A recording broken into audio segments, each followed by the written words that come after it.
음, 우리가 인생을 살아가다 보면 거절을 당할 때가 있습니다. 이런 경우죠. 당신은 안 됩니다. 들어올 수 없습니다. 안 됩니다. 여러분들은 이러한 상황을 당하셨을 때 어떻게 반응을 하십니까? 정말로 마음속에 너무나도 소망하고 기쁘고 구하고 그게 나쁜 것도 아닙니다. 기도를 해보아도 하나님이 마땅히 주셔야 되는 것이라고 생각되어지고 굉장히 합리적이에요. 그럼에도 불구하고 때때로 안 된다라는 그러한 것을 듣거나 또한 그런 상황에 처했을 때 어떻게 우리는 그것을 이겨내며 또한 감당할 수 있을까요? 오늘 다윗의 이 말씀은 다윗의 감사의 기도입니다. 그런데 우리가 어제 보았던 것과 같이 이 말씀은 다윗 언약 다음에 나오는 말씀이죠. 하나님께서 다윗의 마음에 하나님의 집을 짓고자 하는 그 열망함이 있었습니다. 그가 왕이 되자마자 언약궤를 예루살렘으로 가지고 올라왔다라는 것. 그리고 장막을 미리 언약궤가 오기 전에 만들어 놓고 준비했다라는 것은 하나님의 전을 짓고자 하는 그 열망함이 그 마음속에 가득하였던 겁니다. 우리가 신명기 말씀을 보게 되면요. 하나님께서 이 모세오경을 통해서 말씀하셨던 게 뭐냐면 한 곳을 정하여서 내가 그곳에 이름을 두고 예배하게 하겠다는 그런 말씀을 하셨어요. 다윗은 이 말씀도 분명히 그 마음속에 가지고 있었을 것입니다. 지금까지 그러한 장소가 없었습니다. 하나님 앞에 간절히 기도하면서 또한 언약궤를 옮기게 하신 그러한 주님을 하면서 주님 이곳에 당신의 그러한 성전, 당신의 집이 이루어지면 좋겠습니다. 주님 제가 하겠습니다. 다윗은 하나님께 큰 마음, 기쁜 마음을 가지고 이렇게 헌신하고자 했습니다. 근데 하나님께서 뭐라고 말씀하십니까? 너는 안 된다라는, 너는 안 된다라는. 물론 그 뒤에 나단 선지자를 통하여서 여러 가지 말씀하시지만, 그러나 너는 안 된다라는 이 말이 우리의 마음속에 오게 되면 사실 이게 쉽지 않은 겁니다. 그 모든 약속이 주변에 다 있어도요, 내가 원하는 그것이 이루어지지 않게 된다라고 하게 되면, 그것 때문에 우리는 얼마나 힘들고 어렵습니까? 근데 다윗이 이것을 어떻게 이겨낼까요? 한 가지입니다. 다윗의 일생을 꿰뚫는 한 가지의 그러한 핵심적인 그의 삶의 모습이 있어요. 하나님이 주신 은혜입니다. 이게 뭐냐 하면, 그가 그의 삶의 주인이 아니라 누가 주인이실까요? 하나님이 주인이십니다. 이것은 단순히 그가 입술로만 고백하는 것이 아니라 그의 삶의 모든 부분에서 그가 고백하는 것이죠. 그 앞에 우리 다윗 언약도 보게 되면 다윗이 너가 건축하지 못하리라 라고 이야기하지만 하나님께서 다윗에게 말씀하시는 것은 무엇이에요?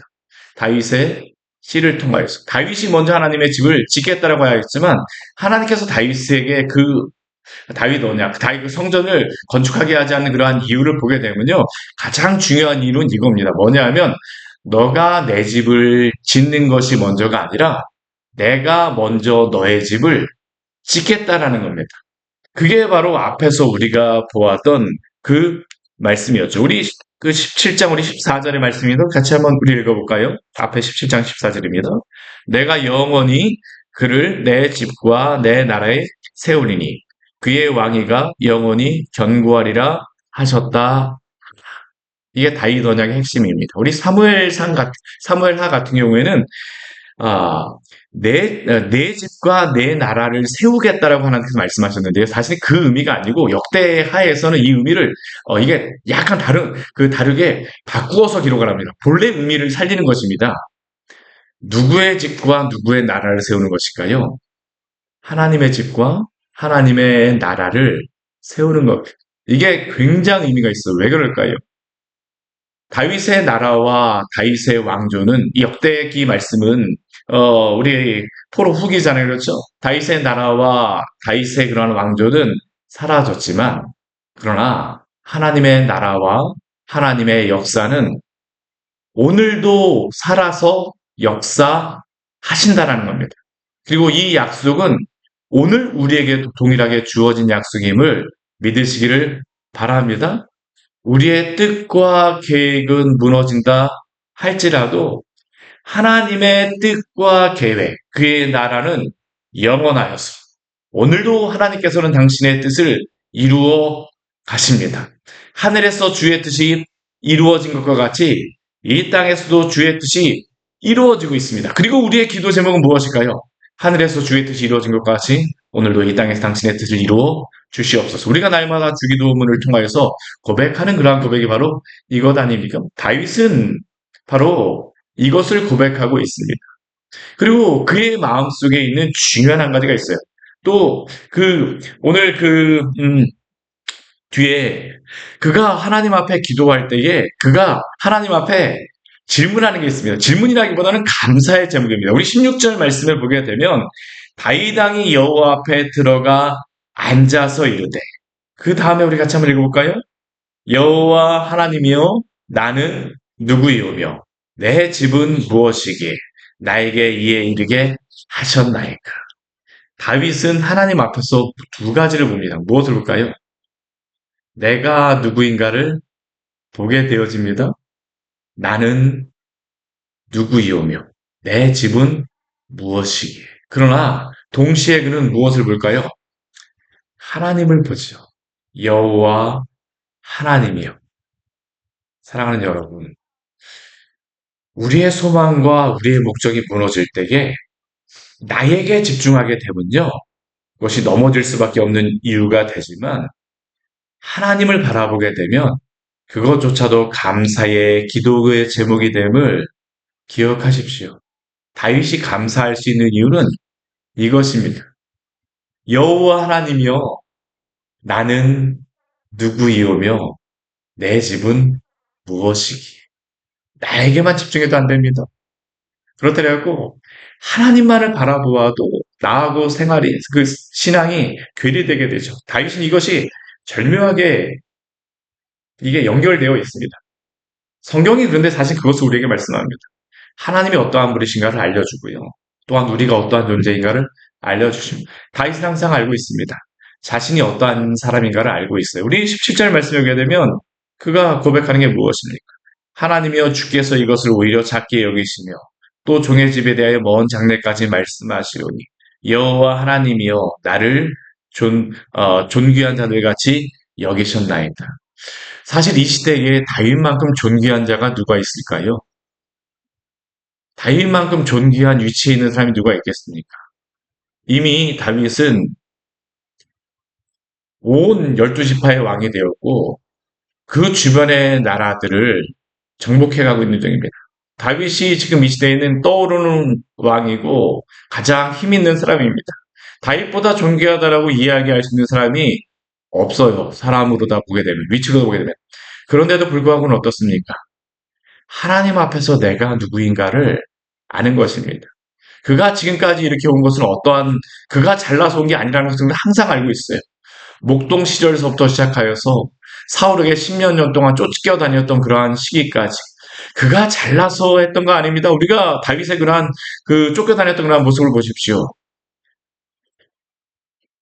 가드왕 아기스에게 가서 미친 채하고 그가 아둘람굴에 가갖고 400명의 사람들, 정말 원통하고 분하고 그런 사람들 400명의 사람들을 쭉 데리고 앉아있게 되면 어떠한 마음이 있겠습니까? 여러분들 한번 생각해 보십시오. 원통한 사람들, 빚진 사람들, 날마다 그냥 하는 사람들 400명이 그 앞에 쭉 앉아있고, 나도 가드왕 아기스에게 도망갔는데 미친 채하고 겨우 도망갔습니다. 굴 안에 있습니다. 빚 하나 들어오지 않습니다. 그런 가운데서 지금까지 인도하신 분이 누구라는 겁니까? 하나님이시라는 겁니다. 내가 존귀하여서가 아니라 하나님이 존귀하신 분이시요, 하나님이 위대하시기 때문에 지금까지 인도하셨다라는 겁니다. 우리 모두에게 이러한 고백이 있기를 원합니다. 그러니까 다윗이 지금 고백하는 건 무엇이냐면 자신의 자손에게 이러한 약속을 주신 것 자체가 비록 거절하셨지만 거절하신 것조차도 무엇일까요? 감사입니다. 다윗에게는. 거절하신 것조차도 하나님이 나에게 이렇게 거절하셨다는 것 자체도 감사. 지금까지 인도하신 하나님께서 거절하신 것조차도 감사해요. 그럼 더 감사한 것은 무엇일까요? 나의 자손에게 이러한 약속을 주신 하나님. 나를 이렇게 존귀한 자로 여기시면 나는 정말로 보잘것없는 자인데 하나님이 나를 이렇게 존귀한 자로 여기시나이까. 다윗의 그 구원은 바로 이것이죠. 하나님이 어떠한 분인가를 알고 자신이 어떠한 자인가를 압니다. 다윗에게 하나님은 어떠한 분이실까요? 오늘 말씀을 보게 되면 다윗의 기도는 하나님이 어떠한 분인가를 알고 자신이 어떠한 자인가를 계속적으로 고백합니다. 우리 20절 말씀, 우리 다윗에게 하나님은 어떠한 분이십니까? 우리 같이 한번 읽어보겠습니다. 여호와여 우리 귀로 들은 대로는 주와 같은 이가 없고 주에는 하나님이 없나이다. 주와 같은 이가 없고 주 외에는 하나님이 없나이다. 여호와여 우리 귀로 들은 대로는 다윗도 무엇을 고백하고 있냐면요. 우리 귀로 들은 대로입니다. 다윗이 하나님에 대하여 경험하고 있는 것은 무엇을 통하여서 경험하고 있을까요? 귀로 들은 대로. 하나님의 말씀을 들은 대로. 물론 그의 삶 속에서 하나님이 인도하심도 있었지만 그는 끊임없이 하나님의 말씀을 되뇌이며 기억하며 하나님이 어떠한 분인가를 알고 있죠. 그 하나님은 어떠한 분이십니까? 유일하신 하나님이십니다. 그 어떤 것과도 비교할 수 없는 유일하신 하나님. 근데 그 유일하신 하나님은 또한 어떠한 하나님이실까요? 전능하신 하나님이시죠. 오늘 그 하나님께서 이스라엘 백성에게 행하신 일을 21절 말씀에서 그 다윗은 고백합니다. 땅의 어느 한 나라가 주의 백성 이스라엘과 같으리이까. 하나님이 자기 백성을 구속하시려고 나가사 크고 두려운 일로 말미암아 이름을 얻으시고 애굽에서 구속하신 자가 자기 백성 앞에서 모든 민족을 쫓아내셨사오며. 다윗은 지금 무엇을 기억하고 있는 거냐면 그 이스라엘 백성들이 애굽에서 구원받을 때 땅의 어느 한 나라가 주의 백성 이스라엘과 같으리까. 그때 하나님께서 어떤 일을 하셨습니까? 전능하신 구원의 손길을 베풀어 주셨죠. 이스라엘 백성을 구속하셔서 크고 두려운 일, 10가지의 재앙과 홍해를 가르치는 그러한 일. 여러분들 한번 그러한 것들이 이적으로 기적으로 경험되어진다고 하지만 막상 우리가 그것을 직접 본다고 하면 어떡할까요? 크고 두려운 일이지 않겠습니까?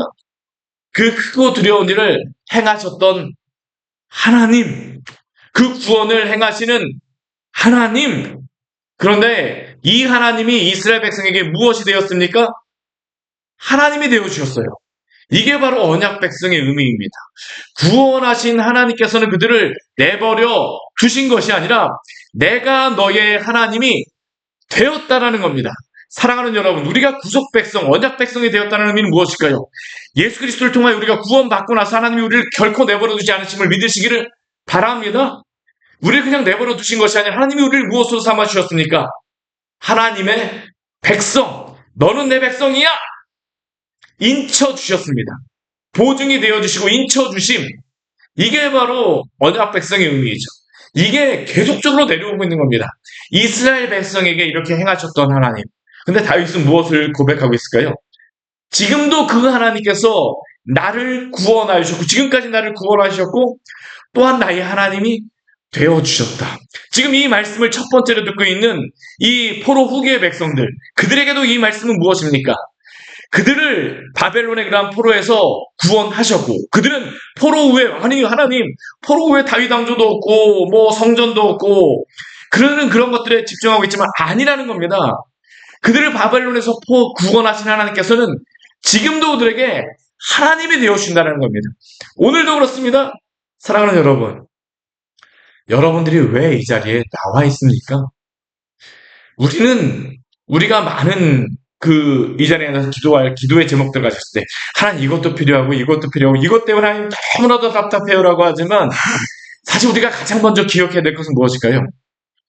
여러분들 이 자리에 앉으신 하나님을 찬양하시기를 바랍니다. 이게 다윗의 찬양의 제목입니다.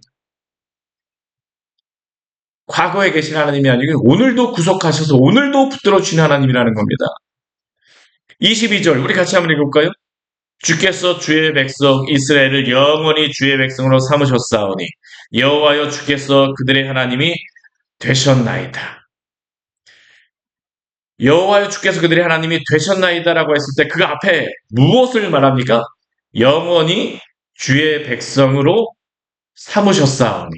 이 영원이라는 의미 가운데는 무엇도 있을까요? 나도 들어간다라는 겁니다. 그 안에. 출애굽 백성들뿐만 아니라 영원히 주의 백성 삼으신 이 구속의 백성을 삼으신 백성들에게는 하나님이 하나님 되신다라는 겁니다. 구원하신 백성에게 영원하신 하나님. 그러면 오늘 우리의 삶, 오늘 우리의 문제도 누구에게 달려 있을까요? 앞으로 우리의 미래의 문제도 누구에게 달려 있을까요? 하나님께 달려 있는 줄을 믿으시기를 바랍니다. 오늘 뒤에 보게 되면 다윗의 고백이 바로 그것이죠. 오늘 그 23절과 24절 말씀 보게 되면 반복되어지는 한 가지의 단어가 있어요. 어떠한 단어일까요? 견고라고 하는 단어입니다. 견고. 23절 뒤에 말씀 보십시오. 주의 종과 그의 집에 대하여 말씀하신 것을 영원히 견고하게 하시며. 우리 24절 말씀도 한번 보십시오. 견고하게 하시고. 우리 24절 뒤에 말씀도 보십시오.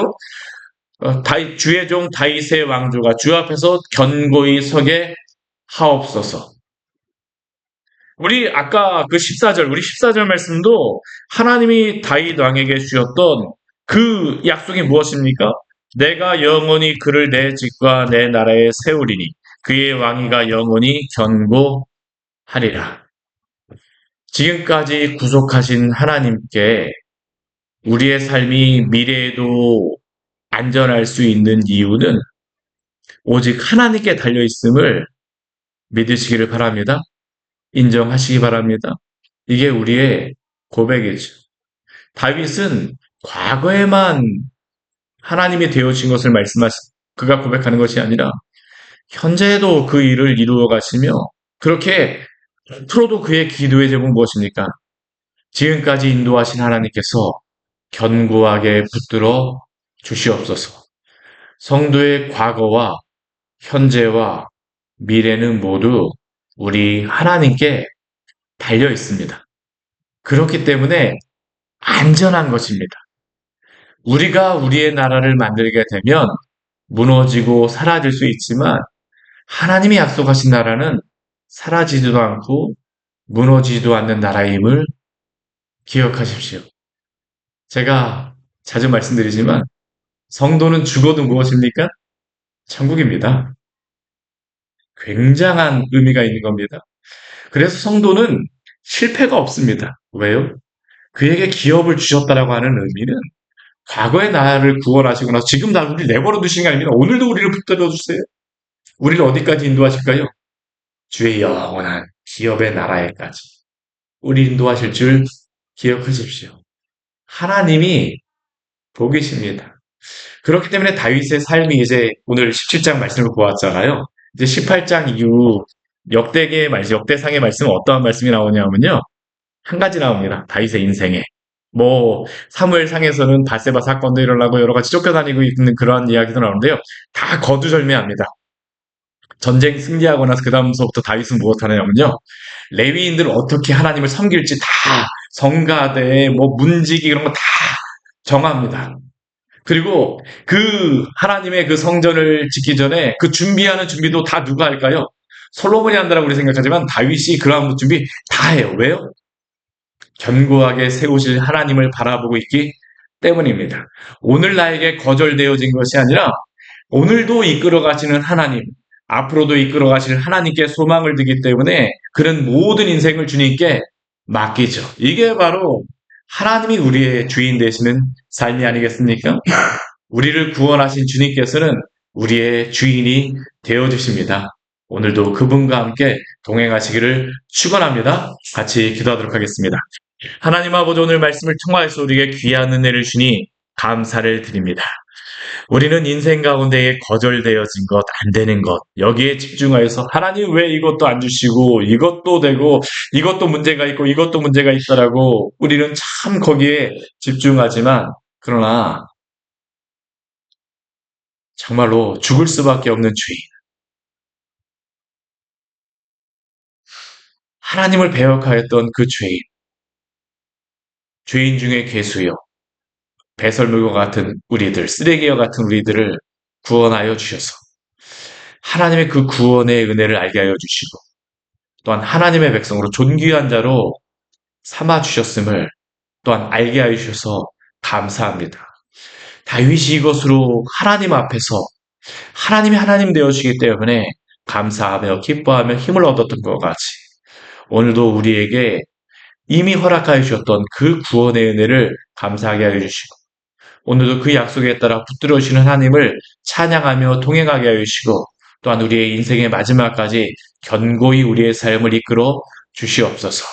우리의 삶을 통해서 온전히 우리 주 예수 그리스도의 이름만이 하나님의 그 거룩하신 삼위 하나님의 이름만이 영광 받으시기를 주님 소원합니다. 부족한 자라 할지라도 주께서 붙들어 주시고 주와 동행하는 복된 삶이 될 수 있도록 오늘도 함께하여 주시옵소서. 예수님 이름으로 기도드립니다. 아멘. 오늘 말씀 같이 기억하시면서 기도하며 나가도록 하겠습니다.